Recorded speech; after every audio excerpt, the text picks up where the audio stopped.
It was a slow evening at the restaurant, the kind of night where the lights were warm but the atmosphere felt slightly tired. The waiters walked around without much rush because only a few tables were occupied.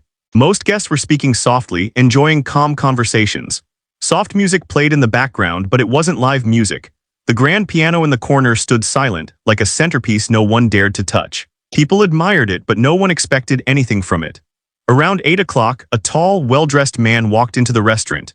He entered with confidence, not the loud kind that demands attention, but the quiet kind that shows someone is used to moving through life with ease. His clothes were neat, formal, and expensive, yet his expression was gentle.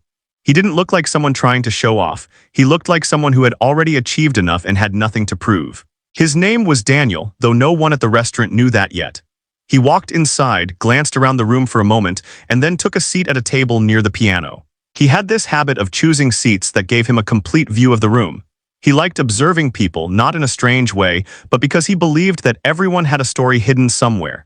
He never saw people as ordinary. He believed that even the quietest faces carried secrets, desires, and untold dreams. When the waitress approached him, she looked nervous, but not because of him. She had been nervous the entire evening. Her name was Sarah. She wore a neat uniform, but her face looked tired, as if she carried more weight than her young age should allow. She greeted him politely, then asked for his order. He responded politely as well, but as she walked away, he noticed something unusual. Every few minutes, Sarah's eyes drifted toward the piano. She looked at it the way someone looks at a window when they miss the world outside. It wasn't simple curiosity, it was longing, almost like pain. She would stare for a second, then force her attention back to work, as though she was trying to bury a part of herself. Daniel noticed this immediately and found himself intrigued. It wasn't common for him to watch people so closely, but Sarah caught his attention. There was something behind her eyes that didn't match her routine job. She didn't look like someone who was simply working for the night. She looked like someone who was running from something, or perhaps running from a version of herself. He continued observing quietly while enjoying his food. Other customers seemed indifferent to the piano, but Sarah looked at it often, especially when she thought no one was watching. Daniel had seen this kind of look before many times in different faces. He had spent years mentoring young artists, musicians, and performers. He knew the silent ache of someone who once had a dream but now pretended not to. He didn't know why, but he felt that Sarah knew the piano well. Not merely the sound, but the story behind the keys. It was an instinct, but it was a strong one. He had learned to trust his instincts because they rarely failed him.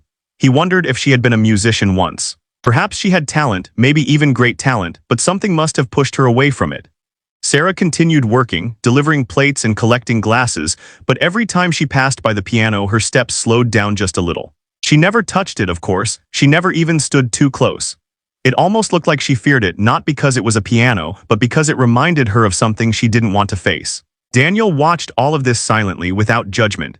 He was not a man who forced himself into people's lives, but he also believed that sometimes people needed a little push, especially when they were too scared to push themselves. He wondered what her story was. Why did she avoid the piano so carefully yet look at it so longingly? Why work in a restaurant when passion clearly lived somewhere inside her? Was she hiding from failure? Or protecting herself from disappointment? The restaurant manager walked by and gave her instructions, but she responded with quiet yes and okay responses without offering any real emotion. Sarah moved like someone who was used to being unnoticed. She didn't demand attention, she didn't try to stand out. She had accepted her place, or at least pretended to, but Daniel didn't believe this was her true self. Something about her looked unfinished. Not unpolished, but unfinished, like a story with missing chapters. He continued eating without hurrying, watching the room shift. More guests arrived, conversation grew louder, and the environment became livelier. Yet Sarah's eyes still found the piano again and again. At one point their eyes met. Sarah quickly looked away, embarrassed, as if she had been caught doing something wrong. Daniel didn't smile or react. He simply nodded slightly, like someone acknowledging a secret without speaking it aloud. In that moment, he made a silent decision. He didn't know exactly what he would do, but he was certain of one thing. This young woman had a story worth uncovering, and he wanted to understand it. He wasn't there to embarrass her or take advantage of her vulnerability. He wanted to see if the hidden musician inside her still existed. He didn't know how, but he knew he would find a way to bring that truth out. Not someday, tonight. And Sarah, without realizing it, was about to face a part of herself she had avoided for years. Sarah tried to stay busy with her work, hoping no one would notice how uncomfortable she felt each time she passed the piano. She carried trays, took orders, smiled politely, and repeated the same actions again and again, trying to keep her mind blank. But her heart refused to stay quiet. It kept reminding her of a part of life she had left behind, music, performance, and dreams that once seemed so close. Daniel continued watching her with calm curiosity. He didn't stare in a creepy way. He watched the same way a teacher watches a student before speaking a lesson they know will change everything. He knew there were two kinds of people in the world: those who dream and those who dream but are too afraid to try. He sensed that Sarah belonged to the second group. After finishing his meal, he waited until she passed near his table again. She looked busy and tried not to make eye contact, but he gently raised his hand to get her attention. She stopped and forced a small smile, ready to take another order. Instead, he asked something unexpected. "Do you play the piano?" Sarah froze. The sound of forks and glasses in the restaurant continued, but in her mind, everything went silent. She didn't expect anyone, especially a stranger, to ask her that question. She quickly shook her head, laughing awkwardly. "No, I don't play, I've never played." Daniel didn't believe her, not for a second. He could see the truth in her eyes, the kind of truth people try to hide because it hurts too much. "You look at that piano like someone who used to play," he said kindly, not accusing, just observing. Sarah swallowed hard, her smile faded. She turned her face away slightly, pretending she didn't understand. "I just like the sound of piano music, that's all." Daniel leaned back in his chair, not convinced. He wasn't trying to embarrass her, but he could tell she was running from something bigger than a simple question. He decided to push further, but in a gentle way. "Would you play something tonight? Just one song, anything you like." Sarah's reaction was immediate and intense. Her skin flushed red and her eyes widened with panic. She shook her head quickly. No, I can't, I don't play, I really don't." Daniel raised an eyebrow, noticing how her voice shook, not with anger but with fear. "Everyone has something they are afraid to do," he said softly. "But that doesn't mean they shouldn't try." She felt offended even if he didn't mean to insult her. "I'm just a waitress," she said sharply. "I'm not a musician." Those words tasted bitter the moment she said them, as if she was telling a lie that hurt her more than anyone else. Daniel didn't react to her tone. He stayed calm, thoughtful, and strangely compassionate. "Titles don't matter," he replied. "Sometimes people work ordinary jobs while holding extraordinary talent." Well, Sarah didn't know how to answer that. She looked away, wishing the conversation would end. Her stomach felt tight, as if someone had reached inside and pulled out buried memories she had tried so hard to forget. Daniel didn't want to push too aggressively, but he also didn't want to let her escape so easily. He leaned forward slightly, lowering his voice so only she could hear. "I see the way you look at that piano. You don't look at it like furniture, you look at it like an old friend you lost." Sarah felt her throat close up. She wanted to walk away, but her feet wouldn't move. His words hit her too deeply, like someone had opened a door she had locked years ago. She whispered, barely audible, "I haven't played in a long time." Daniel nodded as if he already knew. "That means you can." Before she could respond, a group of loud customers entered the restaurant, forcing her to break away from the conversation. She mumbled a quick apology and rushed off to serve them, thankful for the distraction. But Daniel's words followed her everywhere she went. "You look at it like an old friend you lost." She tried to work normally, but her mind was spinning. Why did a stranger care so much? Why couldn't he just let her be a waitress like everyone else? Why did he see something she spent years trying to hide? As she walked past the piano again, she stopped without meaning to. She stared at the keys, remembering the first time she had ever played, how heavy they felt, yet how natural it was to create music. She remembered applause, encouragement, and the belief that she could be someone special.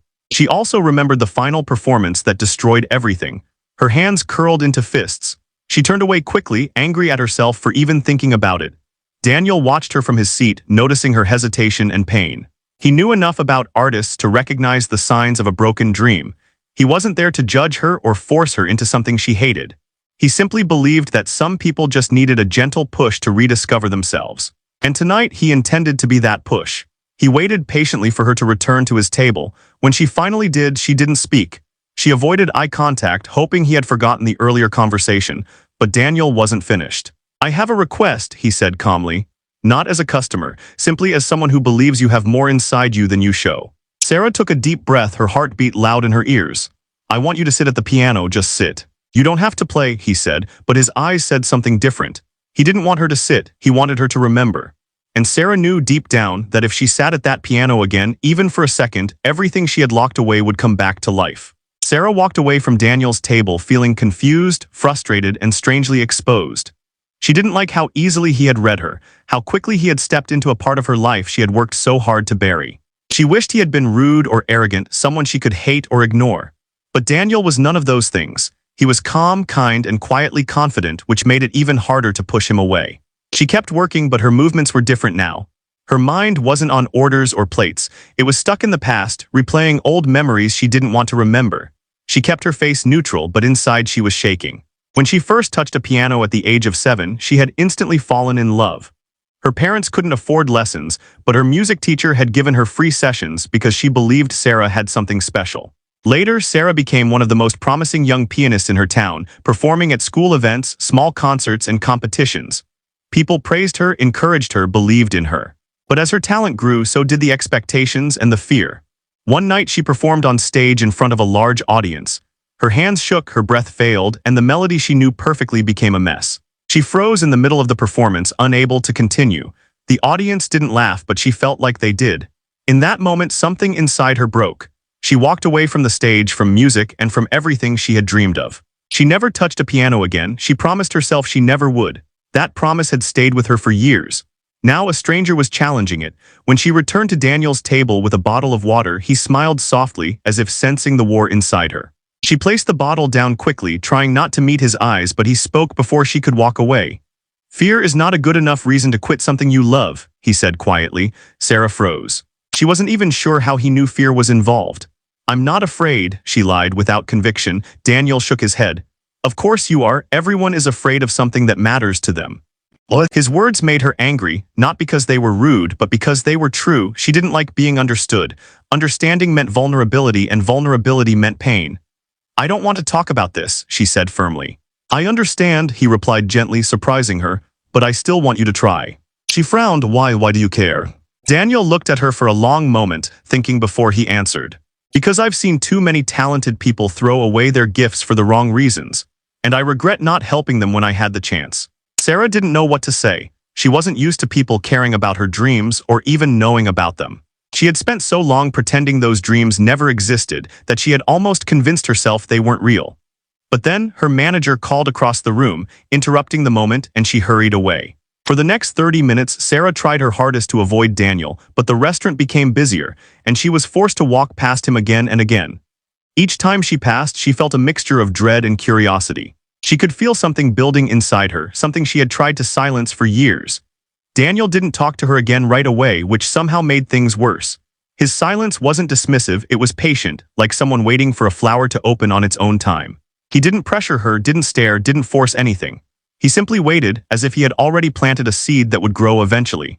When the rush finally slowed, Sarah leaned against the counter, exhausted. She breathed deeply, trying to calm her restless mind. She didn't understand why this was affecting her so much. Why did a stranger's request matter? Why couldn't she just ignore him and move on with her life? But she knew the answer. Because she missed music. Not just playing it, but being part of it, living inside it, breathing through it. Music had been her home, her language, her identity. Losing it wasn't like quitting a hobby, it was like losing a part of herself. A part she had never recovered. When she looked at the piano now, it didn't just represent music. It represented everything she had lost: courage, confidence, direction, dreams. The thought of touching it again terrified her, because it meant facing everything she had run from. But avoiding it meant accepting a dull, half-lived life forever. Daniel finally spoke again when she passed his table at the end of her shift. His voice was gentle but firm, like a teacher giving an important lesson. "You don't have to play perfectly," he said. "Just touch the keys, feel them." Sarah swallowed hard. She hated how emotional she felt. She hated that a simple instrument could open so many wounds. "I don't know if I can," she whispered. Daniel smiled. "That's exactly why you should try." She looked at the piano again, feeling her chest tighten. She wanted to walk away, to run, to forget all of this. But her feet wouldn't move. Something inside her, something old, something buried, was waking up slowly, stubbornly. For the first time in years, she didn't see the piano as a reminder of failure. She saw it as a door she had once walked through before fear locked it shut. Daniel didn't say anything more. He didn't need to. The challenge was already planted in her mind, heavy and impossible to ignore. Sarah knew one thing for sure: if she sat at that piano tonight, even for a second, her life could change again. And that possibility terrified her more than anything. The restaurant was quieter now. Most tables were clearing, the kitchen staff was cleaning, and soft background music filled the air again. But for Sarah, everything seemed louder: her heartbeat, her thoughts, her memories. She stood behind the counter, staring at her apron, twisting the cloth nervously in her hands.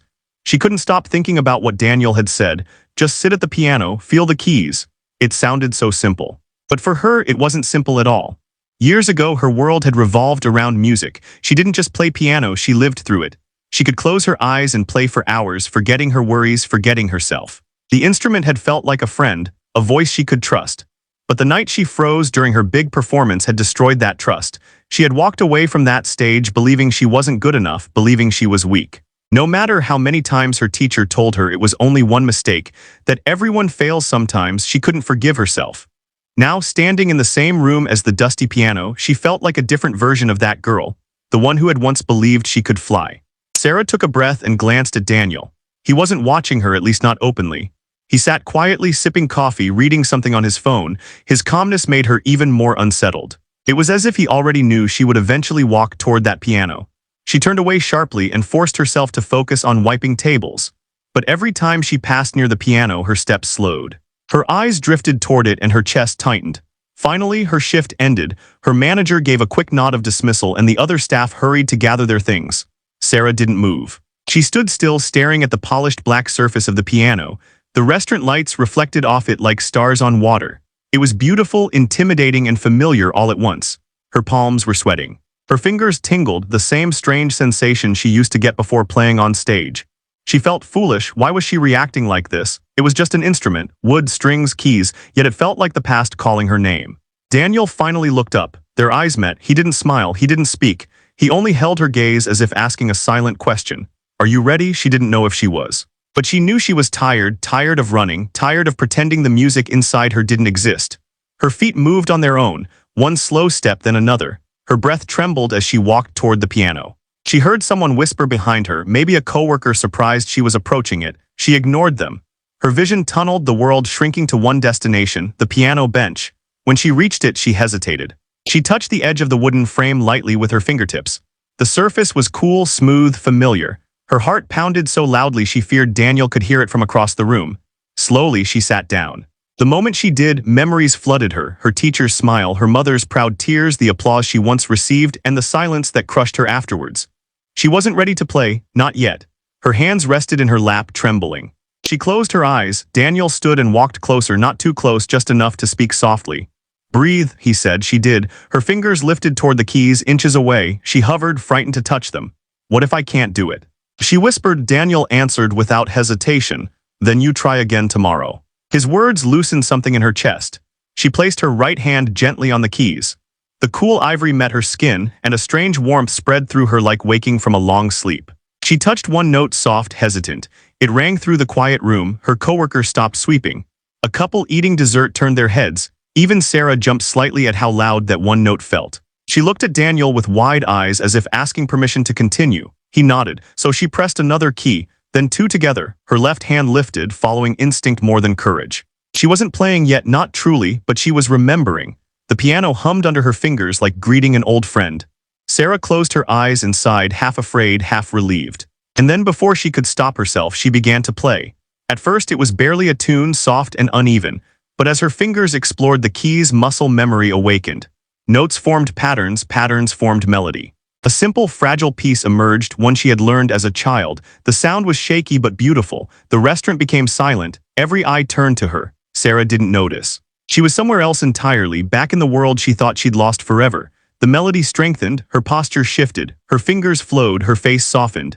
Daniel watched with quiet satisfaction. He wasn't surprised, he had known this moment would come, but Sarah was surprised, terrified, and amazed. She could still play, she could still feel. The piano hadn't abandoned her, she had abandoned herself. For the first time in years, she felt alive, and she wasn't invisible anymore. People were listening, not to a waitress, but to a musician. The truth was emerging, one note at a time. Sarah continued playing, and with every passing second, she felt her fear slowly melting away. The music flowed, not perfectly, not smoothly, but honestly. Her fingers did not move with the same strength or confidence they once had, but they remembered enough to build a melody that touched the room. People who had been chatting stopped mid-sentence. Knives and forks froze halfway to plates. Waiters paused in their steps. The restaurant, which had been filled with casual noise only moments ago, became a small audience, silent and curious. Sarah did not notice them at first. She was too lost in the sound. She played a song that carried pieces of her childhood, pieces of her lost dreams, pieces of her heart. It was gentle, hopeful, but also broken. Each note held emotions she never dared to speak aloud. Then something changed. She felt the music growing inside her, pushing her forward. The gentle melody began to transform into something stronger, richer, full of life. She wasn't just remembering anymore, she was becoming. For the first time in years, she wasn't thinking about mistakes. She wasn't thinking about failure or judgment. She wasn't thinking about the moment she froze on stage years ago. She was thinking only of sound and feeling. The customers started whispering softly among themselves. Who is she? I didn't know she could play. She's amazing. Their voices floated around her not as threats but as surprises. She wanted to keep her eyes shut forever to avoid seeing the reactions, to stay inside the safety of sound. But curiosity tugged at her, so gently she opened her eyes. To her shock, people were watching her, really watching. No one looked annoyed. No one laughed. They listened with soft expressions, like they were witnessing something rare, something unexpected, something beautiful. Her breath caught in her throat, but instead of freezing, she kept playing. She didn't know how. It was as if the music held her hands and carried her forward. Daniel stood a few feet away, leaning against a chair, arms crossed, a proud, quiet smile on his face. He didn't clap, didn't interrupt. He merely watched with the satisfaction of someone seeing a story unfold exactly the way it was meant to. But while the outside world admired her, inside her heart, something messy began happening.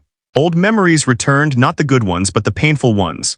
The night of her collapse, the harsh light of the stage, the loud silence of the audience as she stood frozen, unable to continue.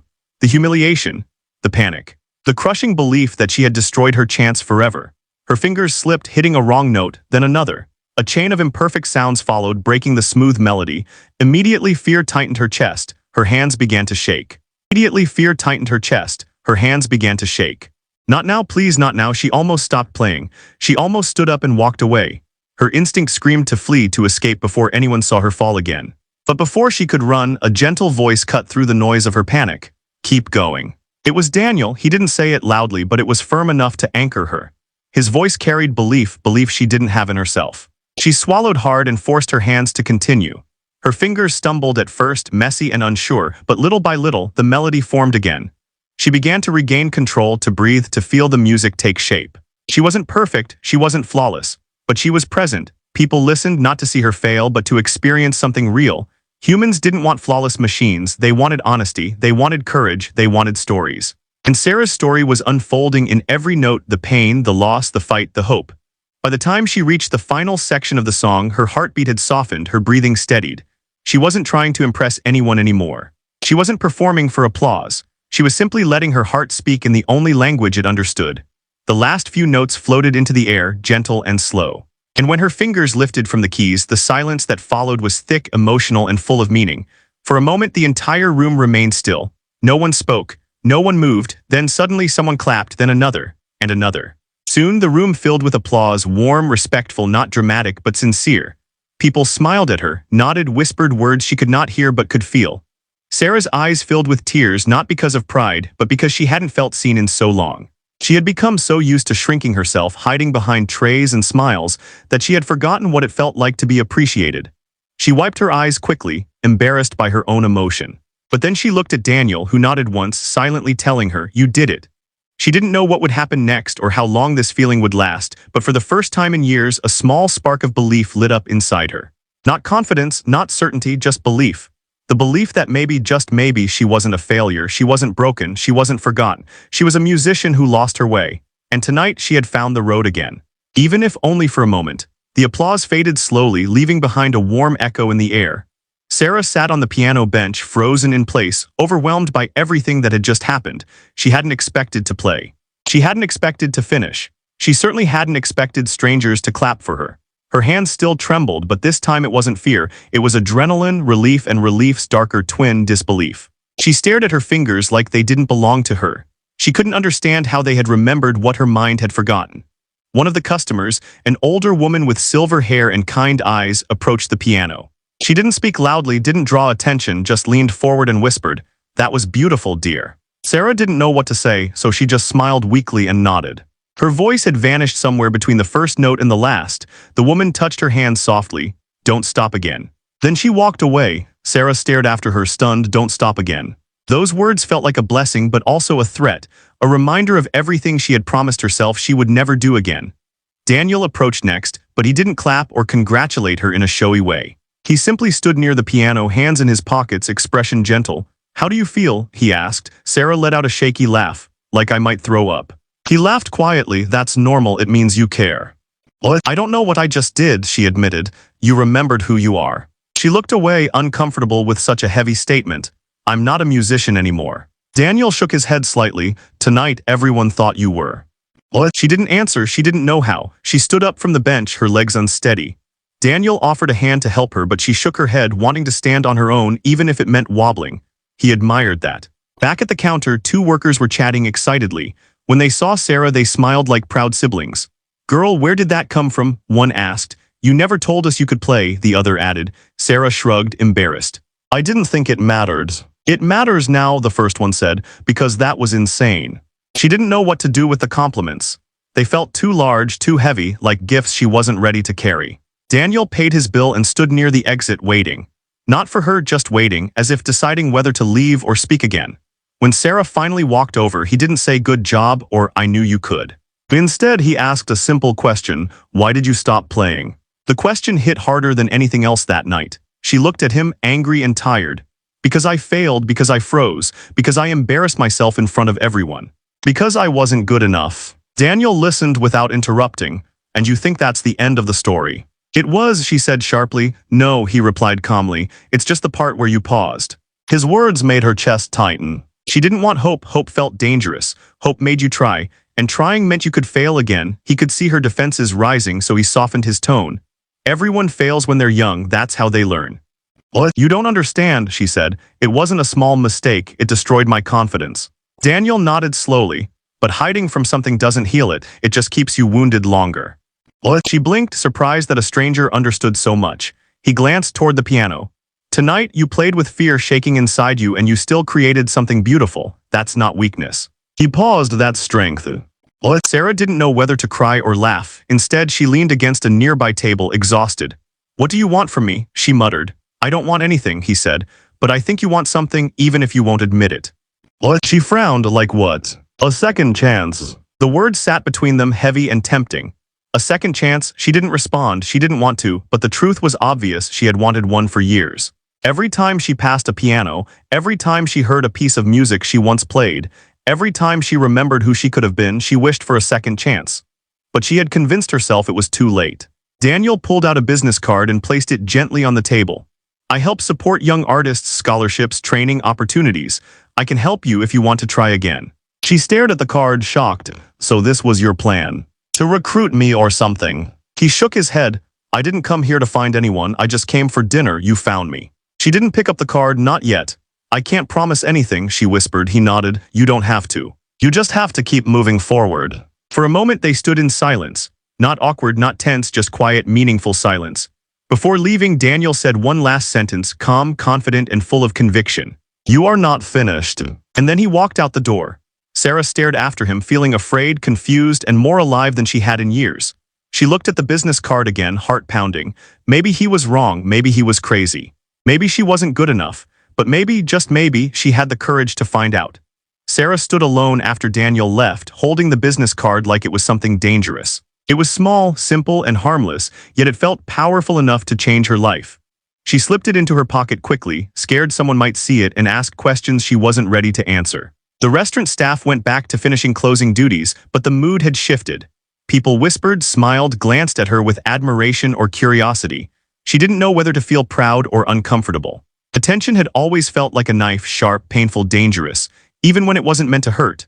One coworker, a young server named Lily, approached her with wide, excited eyes. I swear if you don't audition for something, I'll scream, she said with exaggerated seriousness. Sarah laughed nervously. I didn't plan any of this. Yes, but real moments aren't planned, Lily replied. They just happen because they're meant to. Those words struck a nerve. They sounded poetic, but Sarah didn't believe life worked that way. She believed life was unpredictable, messy, and often disappointing. Nothing happened because it was meant to. Things happened because you made the wrong choice or weren't prepared enough. Still, she smiled politely and thanked Lily, even though her mind was far away. Walking home that night felt different. The streets were quiet, dimly lit, and cold, but Sarah barely noticed. Her thoughts kept circling the same things: the piano, the applause, the mistakes she made, the melody she finished anyway. She replayed every moment like a film, trying to understand whether it had been real or just a dream caused by exhaustion. Her tiny apartment was as silent and ordinary as always. She kicked off her shoes, dropped her keys on the table, and collapsed onto the couch. For a long time, she just stared at the ceiling, numbed by the weight of everything. Then she reached into her pocket and pulled out the business card. Daniel Cole Arts Foundation and Scholarships. A phone number, an email, a website. Her eyes scanned the words over and over as if trying to decode a hidden message. She wanted to tear it up, rip it into pieces, throw it in the trash so she would never have to think about it again. But she couldn't, because Daniel had awakened a question inside her, a question she was terrified to answer. What if she tried again? What if she failed again? What if she succeeded? The last possibility scared her more than the first two, because success came with responsibility, spotlight, pressure. She wasn't sure she could handle that. For the first time in years, she walked to the far corner of her apartment where an old keyboard sat covered in dust. She hadn't touched it in so long she had almost forgotten it existed. The plastic keys were chipped, the power cable wrapped messily around it. She stared at it like someone might stare at a ghost, familiar, haunting, unavoidable. She plugged it in. The light turned on with a small click. The keys lit up faintly. Her fingers hovered above the keyboard, shaking with fear and anticipation. She pressed one note, soft, hesitant. It sounded cheap, electronic, nothing like the beautiful grand piano at the restaurant, but it still stirred something inside her. She pressed another key, and another, and another. Soon she was playing the same melody from earlier, quietly, slowly, as if afraid someone might hear. It felt messy in her small apartment, half a song, half a memory. She messed up several times, she cursed under her breath, she wiped away tears she didn't realize were forming, but she didn't stop, she didn't walk away, she kept playing until the melody remembered itself. Hours passed without her noticing. When she finally stopped, her fingers were tired and her heart felt too big for her chest. She looked at the clock, it was almost 3 in the morning, she laughed at herself. "I'm insane," she whispered, but she didn't mean it. She lay back on the couch, exhausted but strangely peaceful. Music had found its way back into her life, not gently but forcefully, like a storm breaking through a window. And with that storm came questions she could no longer avoid. What did she want? To stay safe, invisible, and numb, or to risk everything for a dream she wasn't sure she could achieve? She didn't have answers, not yet. But she knew something important. Tonight had changed her. She wouldn't wake up tomorrow feeling like the same version of herself. As she closed her eyes, she remembered the look on Daniel's face, confident, knowing, full of belief she didn't understand. She remembered the applause, the melody, the sensation of being alive. She also remembered something he said before leaving. "You are not finished." Those words echoed in her mind, soft and stubborn, not finished, not finished, not finished. She fell asleep with the thought inside her, like a small flame burning at the edge of darkness. And in that moment she realized something terrifying. She didn't want the flame to go out. Not anymore. Morning sunlight slipped through the curtains, waking Sarah slowly from a deep, restless sleep. For a moment she didn't remember what had happened the night before. She just lay there, stretching, groaning, feeling like any other tired waitress with another long day ahead. Then she saw it, the keyboard still plugged in, still waiting. And suddenly everything returned, the music, the applause, the fear, the possibility, the man with the quiet confidence who handed her a chance she didn't know she wanted. Her body tensed with anxiety. Last night felt magical, unreal, too fragile for daylight. What if it had all been a mistake? What if she had imagined the applause? What if Daniel had only been polite, not impressed? But she knew better. She had seen the look in people's eyes. She had heard the emotion in their clapping. She had felt something awaken inside her that she couldn't push away anymore. Still, fear crept into her thoughts like smoke, whispering the same old story. "You're not good enough, don't embarrass yourself again, stay safe." Sarah sat up, rubbing her face. She didn't want fear to win again, but she didn't know how to fight it. She spent her whole life running from disappointment, from pain, from the version of herself that dreamed too big. But something was different now. For the first time in years, she didn't feel like running. She got dressed slowly, making coffee, trying to return to normal life, but nothing felt normal anymore. The world looked larger, brighter, louder, full of potential and full of risk. Her eyes kept drifting toward her bag, where Daniel's business card rested, hidden but heavy. She pulled it out, staring at the name and number. She traced the letters with her finger, thinking about everything this small piece of paper represented. A chance, a risk, a life she thought she'd lost, a version of herself she thought was gone forever. She whispered to herself, "What if I fail again?" Silence answered, then another voice inside her whispered back, "What if you do?" Her heart thumped hard. She stared at the phone, then slowly typed the number into her contacts. But she didn't call, not yet. She wasn't ready to speak those words out loud. She wasn't ready to make promises she might break. But storing the number meant something, even if it was small, even if it was shaky. It was a step. At work, things were different. People kept smiling at her, whispering, asking if she would play again someday. Some told her she should perform somewhere. Others asked why she wasted her talent serving tables. Those comments scared her. Praise felt like pressure. Expectations felt like chains. But she was surprised by her own reaction. She didn't shut down completely. She didn't walk away from the topic. She didn't snap or panic. She simply smiled softly, saying, "Maybe, I don't know." For someone like her, that maybe was huge. Later that afternoon, the restaurant was calm again. The piano sat in its corner, silent but different, like a secret shared between them. Sarah looked at it with less fear and more curiosity. She thought of sitting there again, letting herself feel the keys under her hands. She almost tried, almost, but something inside her whispered, "Not today, not because you feel pressured. Do it when you're ready." She respected that. When her shift ended, she walked out quietly, the cool breeze brushing her face. She breathed deeply, letting fresh air fill her lungs.